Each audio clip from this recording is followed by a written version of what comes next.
SS news కి స్వాగతం. ముందుగా హెడ్లైన్స్.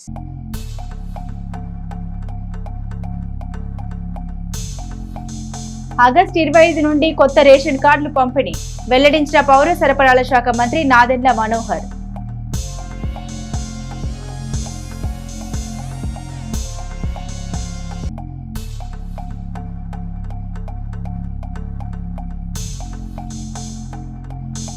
నాగార్జున సాగర్ కు భారీగా వరద నీరు చేరిక. ఉన్న 26 క్రష్ గేట్లు ఎత్తి నీరును దిగువకు పంపుతున్న అధికారులు.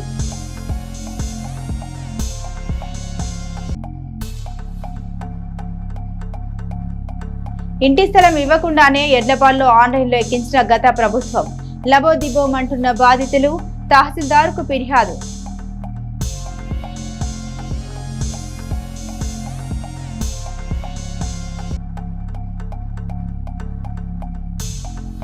నాదెండ్ల సిఆర్ కళాశాలలో మానవ అక్రమ రవాణా వ్యతిరేక దినోత్సవం కార్యక్రమం నిర్వహించిన మండల సేవాధికార సంస్థ.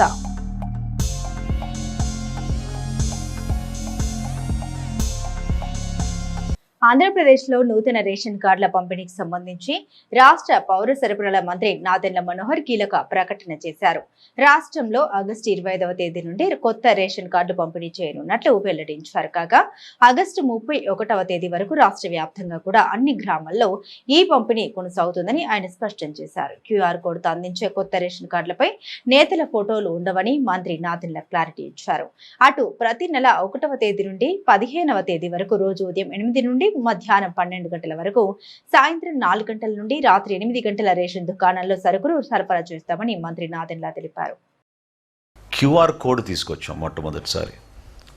ఆ సెక్యూరిటీ ఫీచర్ క్యూఆర్ కోడ్ ద్వారా డైనమిక్ కీ రిజిస్టర్ తోటి అనుసంధానమై ఎప్పటికప్పుడు మాకు అనుక్షణం ట్రాన్సాక్షన్ జరగగానే మాకు నమోదయ్యేటట్టు మా సెంట్రల్ ఆఫీస్లో ఈ కార్యక్రమం తీసుకొస్తున్నాం.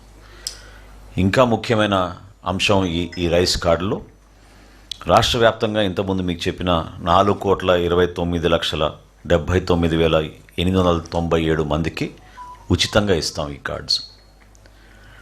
అంటే 1,45,97,000 కుటుంబాలకి ఈ కార్డ్స్ మేము ఉచితంగా పంపిణీ చేయబోతున్నాం.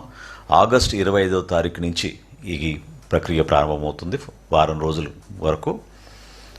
ఆగస్టు 25 నుంచి 31వ తారీఖు వరకు రాష్ట్ర వ్యాప్తంగా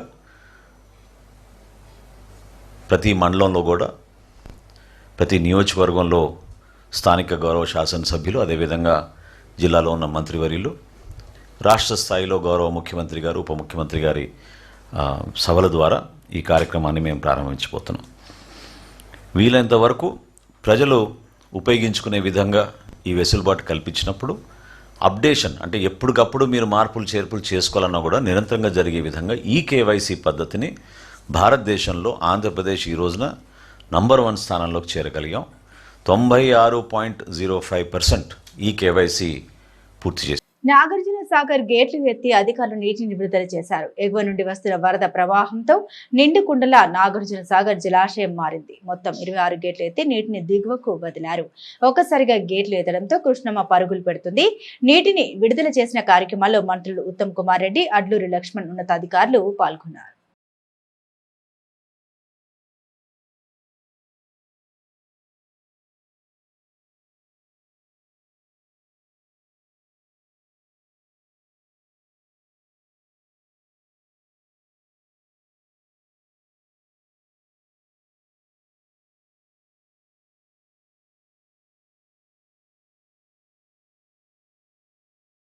నాదెండ్ల మండలం అమీన్ సాహెబ్ పాలెం గ్రామంలో పొలం పిలుస్తుంది కార్యక్రమం జరిగింది. ఈ కార్యక్రమంలో నాదెండ్ల వ్యవసాయ విస్తరణ అధికారి శ్రీనివాసరావు, అమీన్ సాహెబ్ పాలెం గ్రామ పంచాయతీ కార్యదర్శి ఇందిర పాల్గొన్నారు. ఈ సందర్భంగా వారు మాట్లాడారు. పొలం పిలుస్తుంది కార్యక్రమం ద్వారా రైతుల్లో అవగాహన కల్పించడమే ప్రభుత్వ లక్ష్యమని, ప్రతి ఒక్కరు కూడా సేంద్రియ వ్యవసాయ పద్ధతిలో వ్యవసాయం చేయాలని సూచించారు. ఈ కార్యక్రమంలో తెలుగు రైతు రాష్ట్ర కార్యదర్శి గుర్రం నాగపూర్ణ చంద్రారావు, గ్రామ పంచాయతీ సర్పంచ్ కామినేని లలిత నాగేశ్వరరావు, గుర్రం ఉపేంద్ర, పూనాటి కోటేశ్వరరావు, గుర్రం రామారావు, గ్రామ రైతులు, గ్రామస్తులు పాల్గొన్నారు. చిలకలూరిపేట శాసనసభ్యులు పత్తిపాటి పుల్లారావు సతీమణి పత్తిపాటి వెంకట కుమారిని నూతనంగా ఎన్నికైన మార్కెట్ యార్డ్ వైస్ చైర్మన్ పిల్లి కోటేశ్వరరావు కుటుంబ సభ్యులు మర్యాదపూర్వకంగా కలిశారు. చిలకలూరిపేట వ్యవసాయ market yard committee vice chairman గా సహకరించినందుకు కృతజ్ఞతలు తెలిపారు. ఈ సందర్భంగా దుశాల్వతో పత్తిపాటి వెంకట కుమారిని ఘనంగా సత్కరించారు. తెలుగుదేశం పార్టీకి పత్తిపాటి కుటుంబానికి రుణపడి ఉంటామని మార్కెట్ యార్డ్ వైస్ చైర్మన్ పిల్లి కోటేశ్వరరావు కుటుంబ సభ్యులు ఈ సందర్భంగా తెలిపారు. బడుగు బలహీన వర్గాల వారి కోసం తెలుగుదేశం పార్టీ పుట్టిందని, తెలుగుదేశం పార్టీలో కష్టపడే వారికి పదవులు ఏ విధంగా వస్తాయో పిల్లి కోటేశ్వరరావు ఉదాహరణని పత్తిపాటి వెంకట కుమారి అన్నారు. పిల్లి కోటేశ్వరరావు రానున్న రోజుల్లో ఇంకా మంచి పదవులు పొందాలని ఆమె ఆకాంక్షించారు. వైస్ చైర్మన్ గా ఎన్నికైన పిల్లి కోటేశ్వరరావు గత కొన్ని సంవత్సరాల నుండి తెలుగుదేశం పార్టీకి వెన్నుదన్నుగా ఉన్నాడని, పార్టీ అధికారంలోకి రావడానికి తమ వంతు కృషి చేశాడని పత్తిపాటి వెంకట కుమారి సందర్భంగా గుర్తు చేశారు. కష్టపడ్డ వారికి పదవులు తప్పనిసరిగా ఉంటాయని ఆమె తెలిపారు. పిల్లి కోటేశ్వరరావు కుటుంబ సభ్యులు పత్తిపాటి వెంకట కుమారి ఆశీర్వదించారు. పల్నాడు జిల్లా భారతీయ జనతా పార్టీ ఉపాధ్యక్షులుగా మల్లెల శివ నాగేశ్వరరావు నియమితులైన సందర్భంగా మల్లెల న్యూస్ పల్నాడు జిల్లా ఇన్ఛార్జ్ నాగండ్ల వెంకటరావు మరియు చిలకలూరిపేట లోకల్ న్యూస్ పల్నాడు జిల్లా ఇన్ఛార్జ్ చప్పిడి బాలస్వామి మిత్ర బృందం ఆధ్వర్యంలో స్థానిక kesari active press unit association కార్యాలయం నందు ఘనంగా నిర్వహించారు. ఈ సన్మాన కార్యక్రమంలో ఆంధ్రప్రదేశ్ గిరిజన సంఘాల ఐక్య వేదిక chairman B Srinu Naik, B Chinna Naik, Balaswamy తదితరులు ఉన్నారు.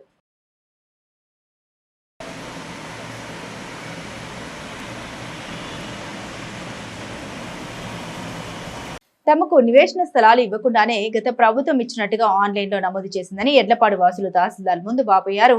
మంగళవారం సాయంత్రం వారు తహసీల్దార్ ను కలిసి తమ గోడు వెళ్లబోసుకున్నారు. దాదాపు 20 కుటుంబాలకు ఇలా జరిగిందన్నారు. గతంలో జగనన్న ఇళ్ల కోసం దరఖాస్తు చేశారని, అయితే స్థలం మంజూరు కాలేదన్నారు. విచారించి తమకు న్యాయం చేయాలని వారు తహసీల్దార్ జయశ్రీకి వినతి పత్రం అందించారు. రాష్ట్ర ప్రభుత్వం పాఠశాల విద్యాశాఖ ఆదేశాల మేరకు ఎన్రోల్మెంట్ డ్రైవ్ లో భాగంగా పట్టణంలోని 34వ వార్డు పొలిరెడ్డిపాలెం ఆవాస ప్రాంతమైన పెదకొండ్రుపాడు రహదారి పక్కన ఇళ్లలో ఉన్న విద్యార్థులతో బుధవారం ఉపాధ్యాయులు ఇంటింటి ప్రచారం నిర్వహించారు. ఈ సందర్భంగా ప్రభుత్వ పాఠశాల అందించే సౌకర్యాలు విద్యార్థులు తల్లిదండ్రులకు అవగాహన కల్పించారు. ప్రతి విద్యార్థికి తల్లికి వందనం కింద 15,000 రూపాయలు ఆర్థిక సహాయం, ఉచితంగా పాఠ్య పుస్తకాలు, uniform, shoes, belt, socks, bag ఉచితంగా ఇవ్వడం జరుగుతుందని ఉపాధ్యాయులు తెలిపారు. నాణ్యమైన ఇంగ్లీష్ మీడియంలో విద్యా బోధన చేయడం జరుగుతుందని, పాఠశాలలో విద్యార్థుల సంఖ్యను బట్టి స్మార్ట్ టీవీల ద్వారా డిజిటల్ పాఠ్యాంశాలు బోధించడం జరుగుతుందన్నారు. సుశిక్షితులైన అత్యున్నత శిక్షణ పొందిన ఉపాధ్యాయులచే విద్యా బోధన జరపడం జరుగుతుంది. విద్యార్థులకు మధ్యాహ్న భోజన పథకం ద్వారా 5 రోజులు కోడిగుడ్డు, 3 రోజులు చిక్కీ, 3 రోజులు రాగి జావా, ప్రతిరోజు ప్రత్యేక మెనుతో అత్యంత పోషక విలువలు కలిగిన భోజనం అందించడం జరుగుతుందని వారు వివరించారు. ఈ కార్యక్రమంలో పాఠశాల ప్రధాన ఉపాధ్యాయురాలు జె హైమావతి, ఉపాధ్యాయులు పోటు శ్రీనివాసరావు, పేరెంట్స్ కమిటీ సభ్యులు పాల్గొన్నారు. నాదెండ్ల మండలం గణపవరంలోని సిఆర్ ఇంజనీరింగ్ కళాశాల ఆడిటోరియంలో మంగళవారం మండల న్యాయ సేవాధికార సంస్థ ఆధ్వర్యంలో మానవ అక్రమ రవాణా వ్యతిరేక దినోత్సవ కార్యక్రమం జరిగింది. స్థానిక బార్ అసోసియేషన్ అధ్యక్షులు జీవీహెచ్ఎస్ ప్రసాద్ అధ్యక్షతన వహించిన ఈ కార్యక్రమంలో ప్యానల్ లాయర్స్ మాదాసు భానుప్రసాద్, ఏ శివబాబు పాల్గొని మాట్లాడారు. అక్రమ రవాణా విషయంలో అప్రమత్తంగా ఉండాలని కోరారు. ప్రతి ఏటా అక్రమ రవాణా పెరుగుతుందన్నారు. ముఖ్యంగా మహిళలు, బాలికల్ని మభ్యపెట్టి మాయమాటలు చెప్పి అక్రమ రవాణా చేస్తున్నారని వివరించారు. ఈ విషయంపై అవగాహన కలిగి ఉంటే అక్రమ రవాణా ప్రమాదం నుండి తప్పించుకోవచ్చని వివరించారు. ఈ కార్యక్రమంలో SI Pullarao, principal Manohar, retired principal doctor Manam Srinivasarao, కళాశాల విద్యార్థులు ఉన్నారు. వచ్చారు, అందరూ కూర్చున్నారు.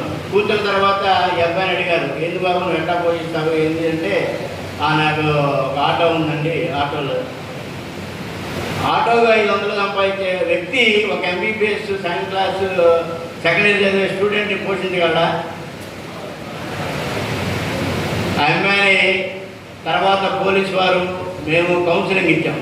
అమ్మా, నువ్వు చాలా ఎక్కువగా ఆలోచిస్తున్నావు, అతను మంచి కరెక్ట్ కాదు, నువ్వు ముందు చదువుకోవాలి, నువ్వు గొప్ప డాక్టర్ కావాలి, తర్వాత ఫ్యూచర్ 4-5 సంవత్సరాలు ఏ విధంగా ఉంటుందో నా అమ్మాయి విశదీకరించి అతను పోతే ఏ విధంగా ఉంటుందో లైఫ్లో అనేది ఆ అమ్మాయికి కౌన్సిలింగ్ ఇచ్చి పోలీసు వారు మేము కూడా ఇచ్చిన తర్వాత ఆ అమ్మాయి మనసు మార్చుకొని లేదండి నేను ఇంటికి వెళ్ళిపోతానని చెప్పి ఇంటికి వెళ్ళిపోయింది.